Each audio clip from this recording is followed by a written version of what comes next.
নবী হওয়ার আগে বিশ্বনবীর ইবাদত ছিল চিন্তার ইবাদত। আমরা অনেকে মনে করি শুধু তাসবিহ পড়াই ইবাদত, জিকির করাই ইবাদত, শুধু কোরআন তেলাওয়াতই মনে হয় ইবাদত, শুধু কিয়ামুল লাইল করাই ইবাদত। কিন্তু বিশ্বনবীর সাহাবী, যিনি ইসলাম আমাদের চেয়ে ঢের বেশি বুঝেছেন, তিনি বলেন আল্লাহর এই সৃষ্টি শৈলী, এই সৃষ্টি নৈপুণ্য নিয়ে 1 ঘন্টা চিন্তা করা, ক্রিটিক্যাল থিঙ্কিং করা, সারা রাত নফল তাহাজ্জুদের চেয়েও সেরা।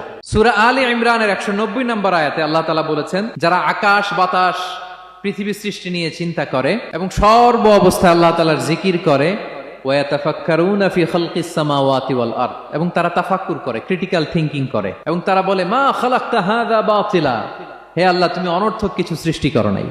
মনে রাখবেন, এই পৃথিবীতে আল্লাহ তাআলা অনর্থক কোনো কিছু সৃষ্টি করে নাই, করেছে? যেটাই সৃষ্টি করেছে এটা এর মধ্যে মানব কল্যাণ আছে না নাই?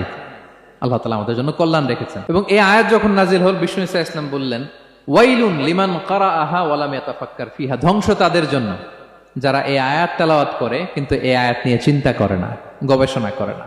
এবং কোরআনের বিভিন্ন আয়াতে আল্লাহ তাআলা বিষ্ণুনবীকে বলেছেন, নবী হে, আপনি আপনার উম্মতদেরকে নবীদের ঘটনা শোনান। কোরআনের 3 ভাগের 1 ভাগ হচ্ছে ঘটনা। পুরো কোরআনের 3 ভাগের 1 ভাগ কি? ঘটনা, স্টোরি টেলিং। কারণ গল্প মানুষের মনে দাগ কাটে। আল্লাহ তাআলা বলেছেন, ফাকুসুসিল কসাসা লাআল্লাহুম ইয়াতাফাক্কারুন, নবী হে আপনি তাদেরকে কিচ্ছা শোনান, ঘটনা শোনান, নবীদের কাহিনী শোনান, লাআল্লাহুম ইয়াতাফাক্কারুন, যাতে করে তারা ক্রিটিক্যাল থিঙ্কিং করে। তারা লূত আলাইহিস সালামের কওমের ঘটনা যখন শুনে যে আল্লাহ তাআলা আপসাইড ডাউন করে দিয়েছিলেন, তারা যখন কওমে আদের ঘটনা শুনে, কওমে সামুদের ঘটনা শুনে, তারা যেন চিন্তাশীল হয়। এবং বিশ্বনবীর সাহাবী আবু দারদা রাদিয়াল্লাহু তাআলা আনহু, উনি বলতেন, তাফাক্কুরু সাআতিন খায়রুন মিন কিয়ামি লাইলা, 1 ঘন্টা কেউ যদি আল্লাহর সৃষ্টি নিয়ে চিন্তা করে, সেটা সারা রাত তাহাজ্জুদের সালাত অফার করার চেয়ে উত্তম।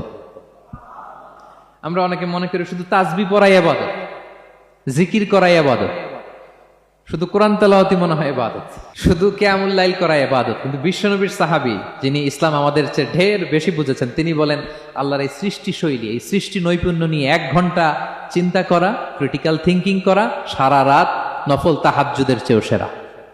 এবার বলেন, আমাদের চিন্তা করার দরকার আছে না নাই? ব্রেনটা খাটাবেন তো? এই যে যারা কনভার্টেড মুসলিম হয়, এরা কিন্তু অনেক চিন্তা ফিকির করে, নিজের সাথে নিজে বোঝাপড়া করে, ক্রিটিক্যাল থিঙ্কিং করে, তাদের অ্যানালজি কাজে লাগিয়ে, আল্লাহর দেয়া ব্রেনকে কাজে লাগিয়ে এরপরে শাহাদা পাঠ করে, এমনি এমনি না।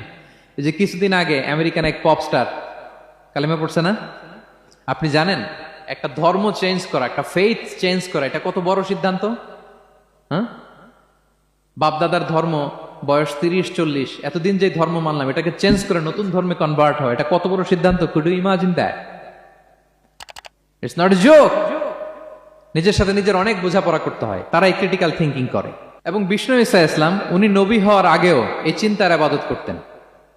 তিনি হেরা গুহায় চলে যেতেন, কাবা থেকে 6 কিলোমিটার উত্তরে, 634 মিটার উঁচু, যা বলে নূরের উপরে একটা কেইভ আছে, গুহা, এটার নাম হচ্ছে গারে হেরা। ওখানে বসে বসে তিনি এই চিন্তা করতেন।